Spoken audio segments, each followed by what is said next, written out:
ಎಲ್ಲರಿಗೂ ಆಶವಾಗ್ತಿದೆ ಅಂತ ಗೊತ್ತು.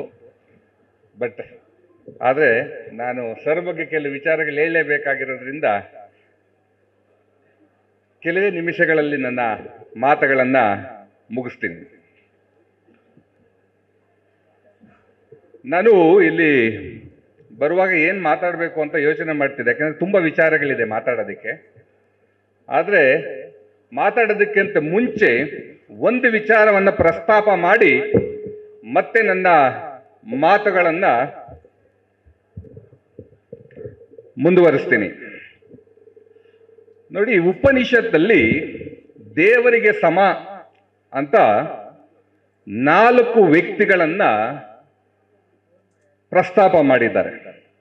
ಮಾತೃದೇವೋಭವ, ಪಿತೃದೇವೋಭವ, ಆಚಾರ್ಯ ದೇವೋಭವ, ಅತಿಥಿ ದೇವೋಭವ ಅಂತ. ಮಾತೃದೇವೋಭವ ತಾಯಿ ತನ್ನ ಮಕ್ಕಳನ್ನ ಹೆತ್ತು ಒತ್ತು ಸಾಕಿ ಪ್ರೀತಿ ವಾತ್ಸಲ್ಯ ಮಮಕಾರ ಎಲ್ಲ ತೋರಿಸಿ ಮಗುವನ್ನ ಬೆಳೆಸ್ತಾಳೆ. ಆದರೆ ಆ ತಾಯಿಗೆ ಆ ಮಗು ಸ್ವಂತ ಮಗುಗೆ ತೋರಿಸೋಷ್ಟು ಮಮಕಾರ ಬೇರೆ ಮಕ್ಕಳಿಗೆ ತೋರಿಸೋದು ಕಷ್ಟ. ಇದು ನಿಜಾನೂ ಸಹ.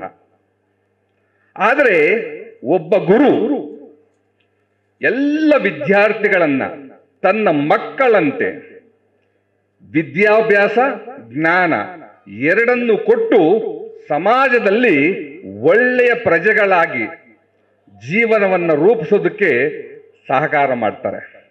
ಅಂತ ಗುರುಗಳಾದ ನನ್ನ ಗುರುಗಳಾದ ಡಾಕ್ಟರ್ BK ರವಿ ಅವರಿಗೆ ನಮಸ್ಕರಿಸುತ್ತಾ, ಅವರ ಗುರುಗಳಾದ ಈಶ್ವರ್ ಅವರಿಗೆ ನಮಸ್ಕರಿಸುತ್ತಾ, ನನಗೂ ಗುರುಗಳು, ಗುರುಗಳಿಗೆ ಗುರುಗಳು, ಗುರುಗಳು ಮತ್ತೆ ಎಲ್ಲ ಸೇರಿರ್ತಕ್ಕಂಥ ಗುರುಗಳು, ನನ್ನ ಜೊತೆ ಓದಂಥ ಗುರುಗಳು, ಎಲ್ಲ ಗುರುಗಳೇ ಇದ್ದೀರಾ, ಶಿಷ್ಯರೇ ಇದ್ದಾರೆ ಇವತ್ತು.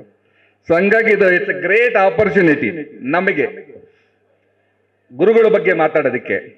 ಒಂದು ಚಿಕ್ಕ ಉದಾಹರಣೆ ಹೇಳ್ತೀನಿ. ಆಕ್ಚುಲಿ ನಾವು ETVಯಲ್ಲಿ ಕೆಲಸ ಮಾಡ್ತಿದ್ವಿ.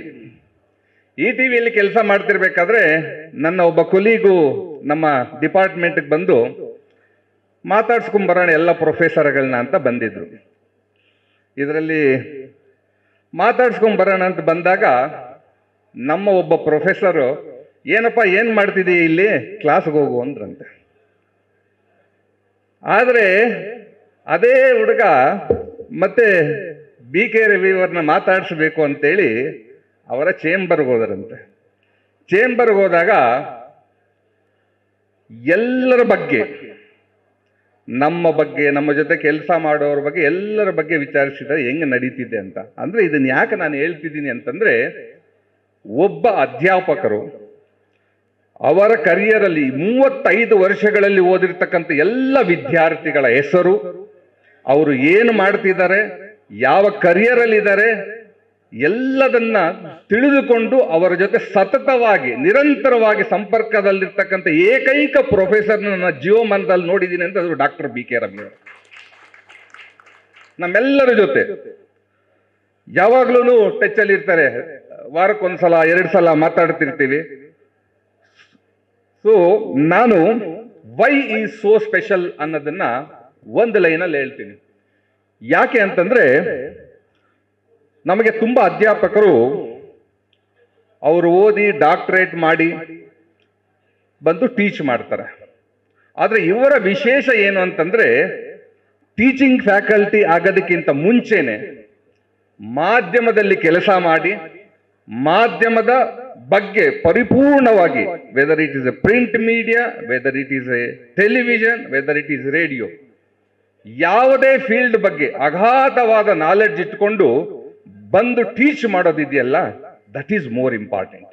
ಆ ಕೆಲಸವನ್ನ BK ರವಿ ಸರ್ ಮಾಡಿದ್ದಾರೆ. ಅದರಿಂದ ನಮ್ಮಂತೆ ಎಷ್ಟೋ ವಿದ್ಯಾರ್ಥಿಗಳಿಗೆ ತುಂಬಾ ಅನುಕೂಲ ಆಗಿದೆ ಅಂತ ನಾನು ಹೇಳಕ್ ಇಷ್ಟಪಡ್ತೀನಿ. ಸರ್ ಒಂದು ಮಾತು ಹೇಳಿದ್ರು, ಏನಂತ ಅಂತಂದ್ರೆ, ನಮ್ಮನ್ನ 1998 ಅನ್ಸುತ್ತೆ ಸರ್, ತಾವು ಡೆಲ್ಲಿಗೆ ನಮ್ಮನ್ನ ಮೀಡಿಯಾ ಟೂರ್ ಕರ್ಕೊಂಡು ಹೋಗಿದ್ರು. ಮೀಡಿಯಾ ಟೂರ್ ಕರ್ಕೊಂಡು ಹೋಗಿದ್ದಾಗ ನಾವು ದೂರದರ್ಶನಕ್ಕೆ ಹೋಗಿದ್ವಿ. ದೂರದರ್ಶನದಲ್ಲಿ ದೊಡ್ಡ ದೊಡ್ಡ ಸ್ಟುಡಿಯೋಗಳನ್ನೆಲ್ಲ ನೋಡಿದ್ವಿ. ಅದಾದ್ಮೇಲೆ NDTV ಕರ್ಕೊಂಡು ಹೋಗಿದ್ರು. NDTV ಒಂದು ನಾವು ಹೋಗಿ ನೋಡಿದಾಗ ಅಲ್ಲಿ ನ್ಯೂಸ್ ರೂಮು, ಟೆಕ್ನಾಲಜಿ, ಜರ್ನಲಿಸ್ಟ್ಗಳೆಲ್ಲ ನೋಡಿದಾಗ ನನ್ನ ಸರ್ಗೆ ಒಂದು ಮಾತು ಕೇಳಿದೆ, ಏನು ಸರ್ ಇಷ್ಟು ಒಳ್ಳೆ ಸೆಟಪ್ ಮಾಡಿದ್ದಾರೆ, ಇಷ್ಟು ದೊಡ್ಡ ನ್ಯೂಸ್ ಸೆಟಪ್ ಇವ್ರ ಹತ್ರ ಇದೆ, ನಮ್ಮ ರೀಜನಲ್ ಮೀಡಿಯಾದಲ್ಲಿ ಇದು ಯಾವತ್ತಾಗೋದು ಸರ್ ಅಂತ ಒಂದು ಪ್ರಶ್ನೆ ಕೇಳಿದ್ದೆ. ತಟ್ಟಂತ ಆ ಪ್ರಶ್ನೆಗೆ ಒಂದೇ ಉತ್ತರ ಹೇಳಿದ್ರು ಅವರು, ಈ ಥರದ್ದು ರೀಜನಲ್ ಮೀಡಿಯಾದಲ್ಲಿ ನೀನೊಂದು ಸಂಸ್ಥೆ ಮಾಡ್ತೀಯಾ, ಡೆಫಿನೆಟ್ ಆಗಿ ನೀನು ಟೆಲಿವಿಷನಲ್ಲಿ ಇರ್ತೀಯ ಅಂತ ನಾನು ಓದುವಾಗಲೇ ಹೇಳಿದ್ರು. ನೋಡಿ ಎಷ್ಟು ದೊಡ್ಡ ವಿಷನರಿ ಅಂತ ನನಗೆ ಅನ್ಸುತ್ತೆ ಅವ್ರು. ಆ್ಯಕ್ಚುಲಿ ನಾನು ಓದುವಾಗಲೇ ನೀವು ಟೆಲಿವಿಷನ್ಗೆ ಸೇರ್ತೀರಾ, ಒಂದು ಸಂಸ್ಥೆ ಕಟ್ತೀರಾ, ಟೆಲಿವಿಷನಲ್ಲಿ ತುಂಬ ಇಂಪಾರ್ಟೆಂಟ್ ರೋಲ್ ಪ್ಲೇ ಮಾಡ್ತೀರಾ ಅಂತ ನನಗೆ ಗೊತ್ತಿಲ್ಲದೇನೆ ನನ್ನ ಬಗ್ಗೆ ಹೇಳಿದಂಥ ಪ್ರೊಫೆಸರ್ BK ರವಿ ಸರ್. ಎಷ್ಟು ಕನ್ಸರ್ನ್ ಇದೆ ಅವರಿಗೆ ಅನ್ನೋದನ್ನು ನಾನು ಕೆಲವು ಮಾತುಗಳಲ್ಲಿ ಹೇಳ್ತೀನಿ. ನಾವು ETVಯಲ್ಲಿ ಕರಿಯರ್ ಸ್ಟಾರ್ಟ್ ಮಾಡಿದ್ದೀವಿ ಸರ್. ಆ್ಯಕ್ಚುಲಿ ETVಯಿಂದ ಈಚೆ ಬಂದು 5 ವರ್ಷ 6 ವರ್ಷ ಕೆಲಸ ಮಾಡಿದ್ಮೇಲೆ TV9 ಸಂಸ್ಥೆ ಲಾಂಚ್ ಮಾಡಬೇಕು. ನಾನು ಬಂದು ಹೇಳಿದೆ, ಸರ್ ETVಯಿಂದ ನಾನು ಈಚೆ ಬಂದಿದ್ದೀನಿ, TV9 ಸಂಸ್ಥೆ ಕಟ್ಟಬೇಕು, 24 ಗಂಟೆ ನ್ಯೂಸ್ ಚಾನೆಲ್ ಮೊದಲನೇ ಬಾರಿಗೆ ಕರ್ನಾಟಕದಲ್ಲಿ ನಾವು ಮಾಡ್ತಾ ಇದ್ದೀವಿ ಅಂತಂದಾಗ ನನಗೆ ಸರ್ ಒಂದು ಮಾತು ಹೇಳಿದ್ರು, ಆಲೋಚನೆ ಚೆನ್ನಾಗಿದೆ, ಬಟ್ ತುಂಬ ಕೇರ್ಫುಲ್ಲಾಗಿ ನೀವು ಕೆಲಸ ಮಾಡಬೇಕಾಗ್ತದೆ. ಕಾರಣ ಏನು ಅಂದರೆ, ಇಂಡಿಯಾ ಟುಡೇ ಅಂತ ಒಂದು ಸಂಸ್ಥೆ ಕನ್ನಡದಲ್ಲಿ ಮ್ಯಾಗ್ಝಿನ್ ಮಾಡಿ ಫೇಲ್ಯೂರ್ ಆದರೂ ಕನ್ನಡದಲ್ಲಿ ಒಂದು ಕಂಪ್ಲೀಟ್ ಆಗಿ ಒಂದು ನ್ಯೂಸ್ ಚಾನೆಲ್ ಸಕ್ಸಸ್ ಆಗಬೇಕಂದ್ರೆ ತುಂಬ ಕಷ್ಟ ಇದೆ. ಹಂಗಾಗಿ ನೀವು ಇಡುವಂಥ ಪ್ರತಿಯೊಂದು ಹೆಜ್ಜೆ ಮತ್ತು ಆಲೋಚನೆ ಎರಡನ್ನ ತುಂಬ ಪ್ಲಾನ್ಡ್ ಆಗಿ ಕೆಲಸ ಮಾಡಬೇಕು ಅಂತ ನನಗೆ 2006 ಹೇಳಿರೋ ನೆನಪಿದೆ. ಸರ್ ಹೇಳಿದ ಮೇಲೆ 6 ತಿಂಗಳು TV9 ಸಂಸ್ಥೆಗೆ ಯಾವ ಥರ ಕಾರ್ಯಕ್ರಮಗಳು ಬಂದರೆ ಜನ ನೋಡ್ತಾರೆ, ಬೆಳಿಗ್ಗೆ 6 ಗಂಟೆಯಿಂದ 12 ಗಂಟೆವರೆಗೂ ಇಡೀ ಕಂಟೆಂಟ್ ಪ್ರೆಸೆಂಟೇಷನ್ ಹೆಂಗಿರಬೇಕು ಅನ್ನೋದು 6 ತಿಂಗಳು ಡಿಸ್ಕಸ್ ಮಾಡಿ ಯೋಚನೆ ಮಾಡಿ ಫೈನಲ್ ಮಾಡಿದ್ದೀವಿ ಬಿಕಾಸ್ ಆಫ್ ಹಿಸ್ ಸಜೆಷನ್.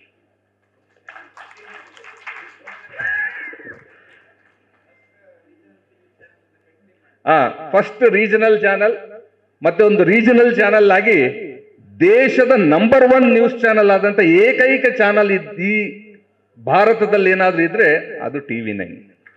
ಯಾಕೆಂದ್ರೆ ನಂಬರ್ 1 ನ್ಯೂಸ್ ಚಾನಲ್ ಆಗಿರ್ತಕ್ಕಂಥ, ಹಿಂದಿ ನ್ಯೂಸ್ ಚಾನಲ್ ಆಗಿರ್ತಕ್ಕಂಥ ಆಜ್ ತಕ್ನೇ ಬೀಟ್ ಮಾಡಿ ಒಂದು ಕನ್ನಡ ನ್ಯೂಸ್ ಚಾನಲ್ ನಂಬರ್ 1 ಆಗಿದೆ ದೇಶದಲ್ಲಿ. ಆ ಥರದ ಒಂದು ಉದಾಹರಣೆ ಇದೆ ಅಂತ ಅದು TV9.